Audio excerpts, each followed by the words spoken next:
नमस्कार दोस्तों, आपका स्वागत है ज्योग्राफी की क्लास में।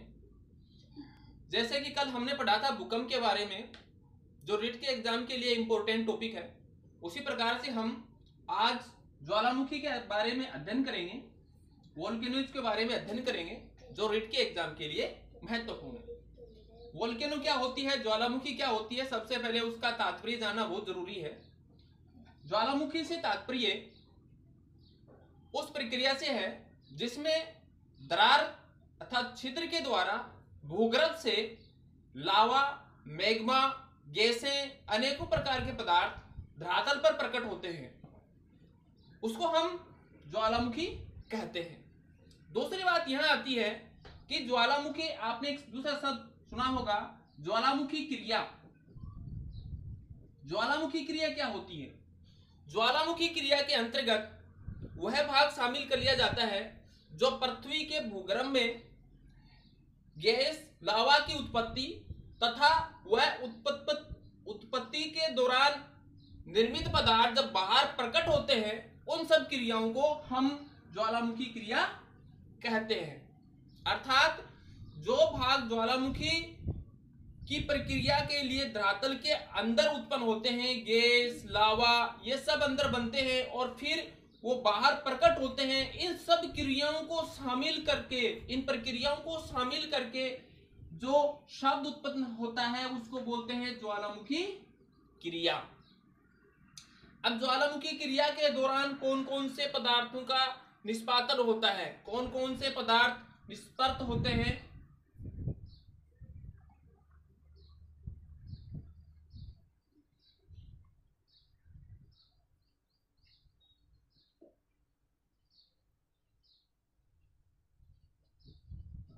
देखिए। ज्वालामुखी क्रिया के दौरान जो पदार्थ निस्तृत होते हैं उनमें से सबसे इंपॉर्टेंट जो महत्वपूर्ण है वो होती हैं गैसें, गैस व जलवाष्प।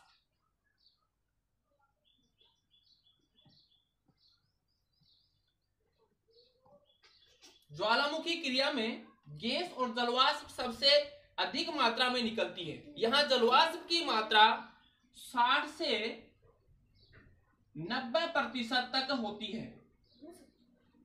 ध्यान रखना है, ज्वालामुखी क्रिया में सबसे अधिक निकलने वाला पदार्थ क्या होता है? गैस और जलवाष्प। जलवाष्प में भी 60 से 70% की अधिक मात्रा होती है। इसमें कौन कौन सी गैसें निकलती हैं? जिसमें CO2 होती है, नाइट्रोजन होती है और सल्फर डाइऑक्साइड होती है। ये गैसें धरातल पर ज्वालामुखी क्रिया के दौरान निकलती हैं। दूसरी जो चीज आती है, दूसरी इसके अंदर आती हैं विखंडित पदार्थ। दूसरे क्या आते हैं? दूसरे पदार्थ जैसे मैंने बताया विखंडित पदार्थ। विखंडित पदार्थ में छोटे छोटे चट्टानों के टुकड़ों से लेकर के कई फुट व्यास वाले चट्टानों के टुकड़े धरातल पर ज्वालामुखी क्रिया के दौरान उत्पन्न होते हैं। इनको आकार के आधार पर अलग अलग नामों से संबोधित किया जाता है, उसी के बारे में पढ़ेंगे। इसमें से कई बार एग्जाम के अंदर, नेट के एग्जाम में भी इस प्रकार से कई क्वेश्चन आए हुए हैं, आरपीसी के एग्जाम में भी इसमें कई क्वेश्चन पूछे गए हैं कि ये अभी देखिए आप क्या क्या इसके अंदर है। सबसे पहले इनकी परिभाषाओं को जानना जरूरी है। जैसे पहला टफ। टफ एक छोटे प्रकार के टुकड़े होते हैं जिसमें धूल और राख से बने हुए पदार्थ, धूल और राख से बने हुए पदार्थों को टफ कहा जाता है। फिर से सुनिए, धूल और राख से बने हुए पदार्थों को टफ कहा जाता है। दूसरा, इसमें पदार्थ वैज्ञानिकों ने जो इसका नामकरण किया है वो है लेपिली। लेपिली क्या होती है? जो पदार्थ ज्वालामुखी क्रिया के दौरान जो पदार्थ बाहर निकलते हैं वो पदार्थ जब मटर के दाने के आकार के होते हैं, मटर के दाने के आकार के पदार्थों को क्या कहते हैं? लेपिली कहा जाता है। मटर के आकार के दानों को क्या बोलते हैं? लेपिली कहा जाता है। इसी प्रकार से जो 1 फीट व्यास तक के बड़े आकार वाले टुकड़े होते हैं उनको बोलते हैं बम्ब कहा जाता है। उनको क्या बोलेंगे? बम्ब कहा जाता है। समझ गए? मटर के दाने के आकार वाले क्या बोलते हैं उसको? लेपिली। और 1 फुट तक के व्यास वाले टुकड़ों को बम्ब कहा जाता है। इसी प्रकार से त्रिकोण आकृति के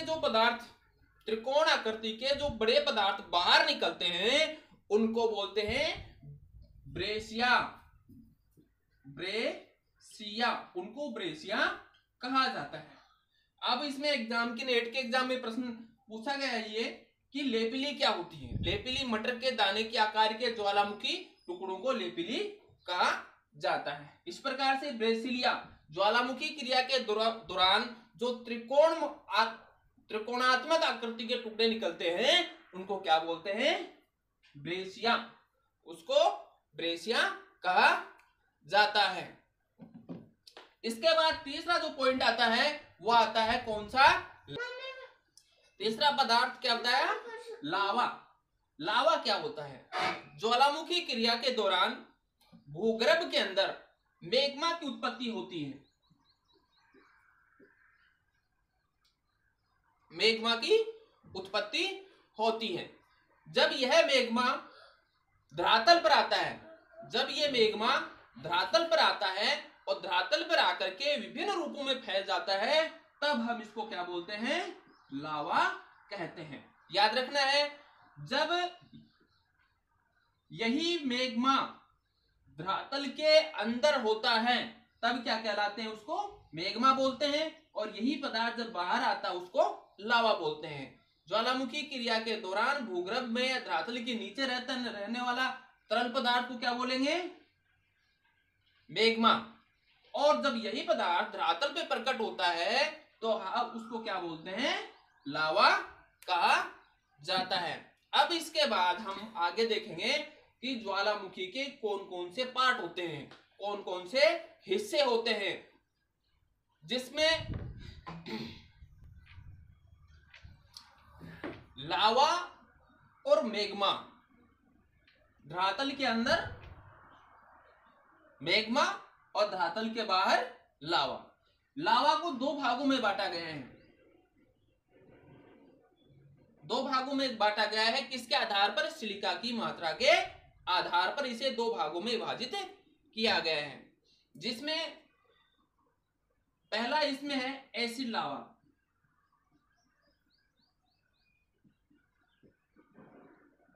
और दूसरे नंबर पे आता है बेसिक लावा।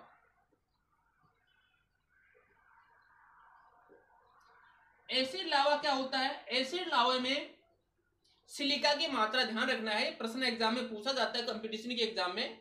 एसिड लावा में सिलिका की मात्रा अधिक पाई जाती है। ये चिपचिपा होता है, ये गाढ़ा होता है। जब ज्वालामुखी क्रिया के दौरान मैग्मा धरातल पर आकर के लावा के रूप में प्रकट होता है तो वो इस ज्वालामुखी छिद्र के पास ही एकत्रित होना प्रारंभ कर देता है, जिससे किसी एक शंकु का निर्माण होता है, जिसमें एक शंकु का निर्माण होता है। ये एक कुछ वर्षों के अंतराल के बाद यह शंकु एक पर्वत का रूप धारण कर लेता है, जिसको कहा जाता है ज्वालामुखी पर्वत कहा जाता है। जिसमें क्या किसकी मात्रा अधिक होती है? सिलिका की मात्रा अधिक होती है। वो कौन सा लावा होता है? एसिड लावा होता है। बेसिक लावा बिल्कुल इससे एसिड लावे से विपरीत। इस लावे में यानी बेसिक लावे में सिलिका की मात्रा कम पाई जाती है, इसीलिए ये लावा कैसा होता है? पतला होता है, चिपचिपा होता है और दूर तक फैल जाता है। ज्वालामुखी जब क्रिया होती है तो उस दौरान ये पतला होने के कारण इसका क्षेत्र विस्तृत होता है। ज्वालामुखी छिद्र से ये लावा बह करके किसी दूर वाले क्षेत्र तक चला जाता है, इसीलिए यहाँ एक ज्वालामुखी शंकु का निर्माण नहीं हो पाता है। तो इस प्रकार से लावा को 2 भागों में बांटा गया है, एसिड लावा और बेसिक लावा। अब इसमें हम पढ़ते हैं ज्वालामुखी के अंगों के बारे में। जैसा कि ये धरातल है और धरातल पर उद्गार की प्रक्रिया के दौरान, उद्गार ऐसे सामान्य तो होता नहीं है, भूकंप और ज्वालामुखी उन्हीं क्षेत्रों में आते हैं जिन क्षेत्रों के अंदर धरातल कमजोर होता है और विवर्तनिक क्रियाएं अत्यधिक सक्रिय होती हैं। ऐसे क्षेत्रों में ही ज्वालामुखी की क्रियाएं संपन्न होती हैं। तो पृथ्वी के अंदर गैस और लावा ये अंदर से दबाव डालते हैं, दबाव डालकर कमजोर चट्टानों को तोड़ करके बाहर निकलते हैं, जिससे या तो किसी दरार के रूप में प्रकट होते हैं या किसी छिद्र के रूप में प्रकट होते हैं। ऐसी स्थिति में ये जब छिद्र के रूप में प्रकट होते हैं तो एक नली का निर्माण हो जाता है और उस नली से लावा बाहर की ओर निकलना प्रारंभ कर देता है, जिससे एक ज्वालामुखी शंकु का निर्माण होता है।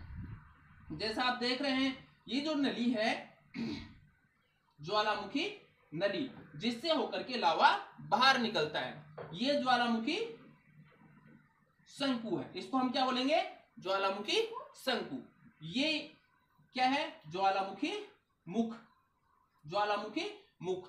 ज्वालामुखी मुख का आकार जब विस्तृत हो जाता है, बड़ा हो जाता है, या ज्वालामुखी धंस जाता है, ज्वालामुखी का मुख नीचे धंस जाता है, तो उस दौरान एक निर्माण होता है जिसको बोलते हैं क्रेटर। जिसको क्या बोलते हैं? क्रेटर कहा जाता है। इसी प्रकार से जब क्रेटर का आकार विस्तार हो जाता है तो उसको काल्डेरा कहा जाता है। इसके बाद हम ज्वालामुखी के प्रकारों के बारे में। ज्वालामुखी के प्रकार। ज्वालामुखी को अलग अलग प्रकारों में बांटा गया है, जैसे उसकी सक्रियता के आधार पर। सक्रियता के आधार पर ज्वालामुखी कितने प्रकार के होते हैं। इसके बाद दूसरा प्रकार इसमें दिया गया है केंद्रीय उद्गार के आधार पर, अर्थात किसी एक छिद्र से जो लावा निकलकर बाहर ज्वालामुखी का रूप धारण करता है केंद्रीय उद्गार के आधार पर। तीसरा इसमें दिया गया है दरारी उद्गार के आधार पर। दरार पड़ जाती है भूमि में और उससे जो लावा निकलता है वो दरारी उद्गार होता है। तो इस प्रकार से हम सबसे पहले पढ़ेंगे सक्रियता के आधार पर ज्वालामुखी के प्रकार। सक्रियता के आधार पर ज्वालामुखी के प्रकार।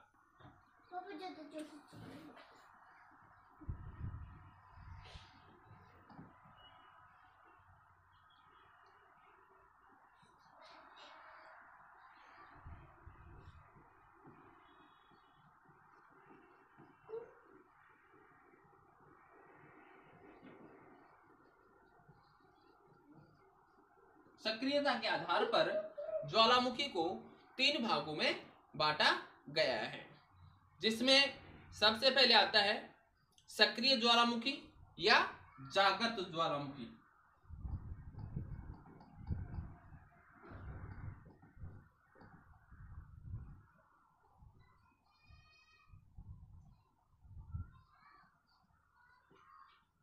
दूसरा ज्वालामुखी का जो प्रकार आता है वो आता है प्रसुप्त ज्वालामुखी।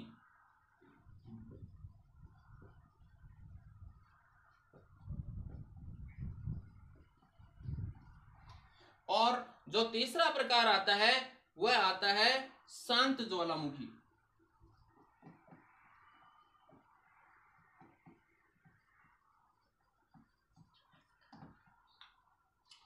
तो इन प्रकारों में सक्रियता के आधार पर एग्जाम कंपटीशन की एग्जाम में इन्हीं ज्वालामुखियों के बारे में हमेशा यूपीएससी में, आरपीएससी के अंदर, नेट के अंदर सब में प्रश्न आते हैं। आप इसी बातों को फोकस डालना है, इन्हीं बातों को बड़े अच्छे ध्यान से पढ़ना है, क्योंकि इसी में से क्वेश्चन आते हैं। हर एग्जाम में क्वेश्चन आते हैं। जो ज्वालामुखी में से क्वेश्चन आएगा वो इसी पर तीनों में से क्वेश्चन आएगा, और किसी में से कोई क्वेश्चन नहीं आता है वो देखिए आप। सबसे पहले सक्रिय ज्वालामुखी। सक्रिय ज्वालामुखी कौन से होते हैं? सक्रिय ज्वालामुखी वो ज्वालामुखी होते हैं जिनके मुख से लावा, गैस, जलवाष्प, विखंडित पदार्थ बाहर निकलते रहते हैं, उनको बोलते हैं सक्रिय ज्वालामुखी।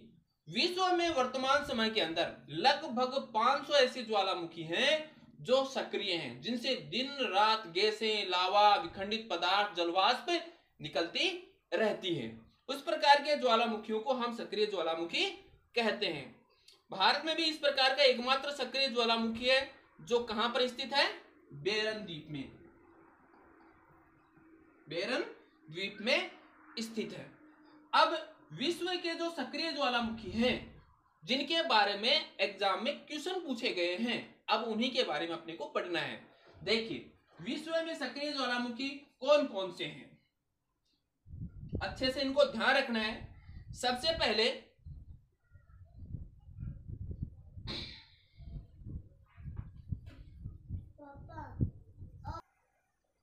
सिसिली द्वीप का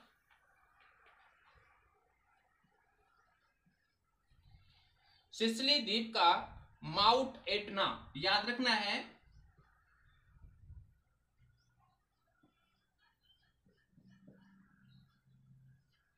सिसिली द्वीप का माउंट एटना ज्वालामुखी सक्रिय ज्वालामुखी है। दूसरा आपको याद रखना जो इंपॉर्टेंट है, लेपारी द्वीप का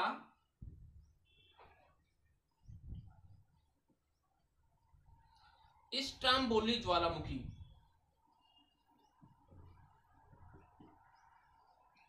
इस ज्वालामुखी को भूमध्य सागर का प्रकाश स्तंभ भी कहा जाता है। ये दोनों ज्वालामुखी इटली के पास में भूमध्य सागर में स्थित है। इसके बाद तीसरा जो ज्वालामुखी आता है जो सक्रिय है, इक्वेडोर का कोटोपेक्सी।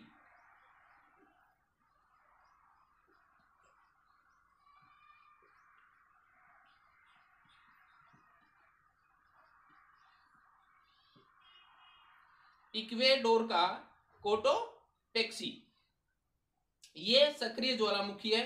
अंटार्कटिका का चौथे नंबर पे आता है अंटार्कटिका,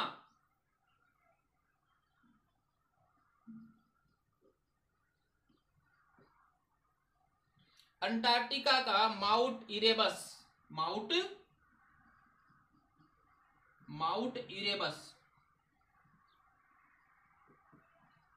ध्यान रखना है। माउंट इरेबस अंटार्कटिका का एकमात्र ज्वालामुखी है। अंटार्कटिका महाद्वीप में सिर्फ एक ही ज्वालामुखी है जिसको बोलते हैं माउंट इरेबस कहा जाता है। अंडमान निकोबार द्वीप समूह का, जैसे भारत में अगर उसे भारत का ज्वालामुखी कहें तो भारत का अंडमान निकोबार द्वीप समूह में एकमात्र सक्रिय ज्वालामुखी है जो किस द्वीप पे है? बेरन द्वीप पर, याद रखना है। इसी प्रकार से हवाई द्वीप पर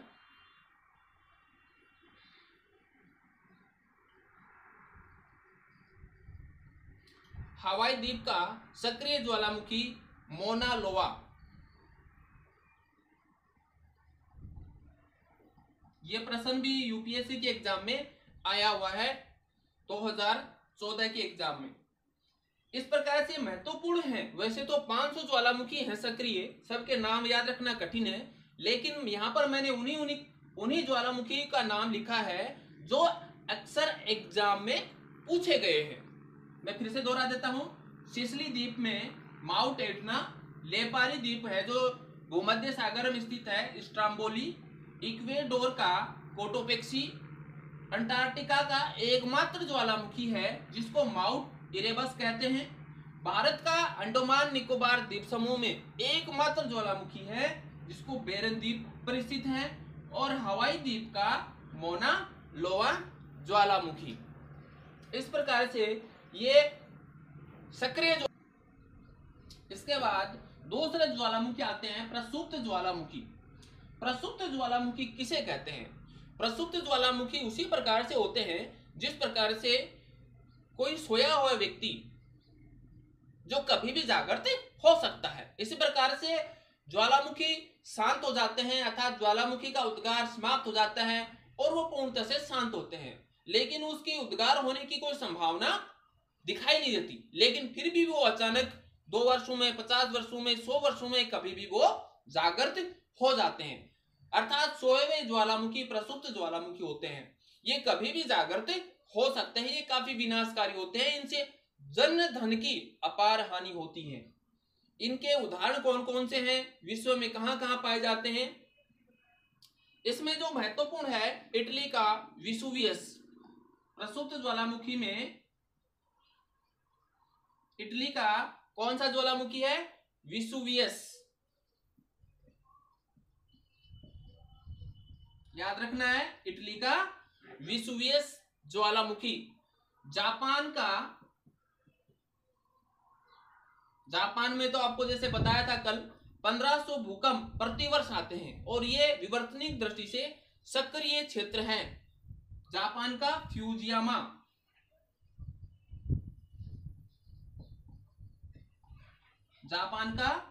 फ्यूजियामा ज्वालामुखी। इंडोनेशिया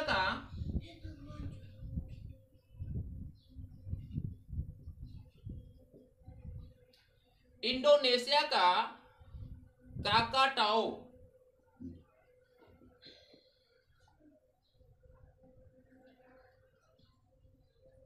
इंडोनेशिया का क्राकाटाओ ज्वालामुखी। और भारत का नारकोडम द्वीप पर स्थित है। भारत में अंडमान निकोबार द्वीप समूह में एक प्रसुप्त ज्वालामुखी है जो कहां स्थित है? नारकोडम द्वीप पर। फिर से देखिए, प्रसुप्त ज्वालामुखी जो सोए ज्वालामुखी है जो कभी भी जागृत हो सकते हैं, उसमें इटली का वेसुवियस ज्वालामुखी, जापान का फ्यूजियामा ज्वालामुखी, इंडोनेशिया का क्राकाटाओ ज्वालामुखी और भारत का अंडमान निकोबार द्वीप में नारकोडम द्वीप पर स्थित ज्वालामुखी। ये ज्वालामुखी हैं किस प्रकार के? प्रसुप्त ज्वालामुखी। अब इसके बाद आते हैं शांत ज्वालामुखी। शांत प्रकार के ज्वालामुखी। तीसरे प्रकार के ज्वालामुखी कौन से हैं?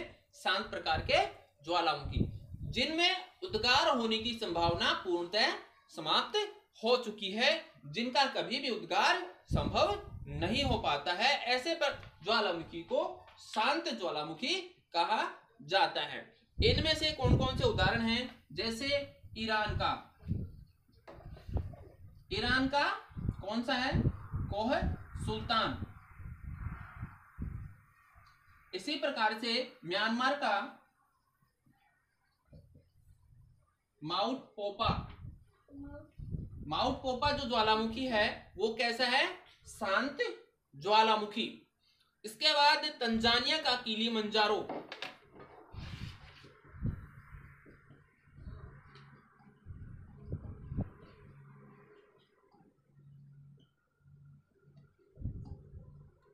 तंजानिया का कौन सा? किलिमंजारो ज्वालामुखी। इक्वेडोर का चेम्बोरेंजी।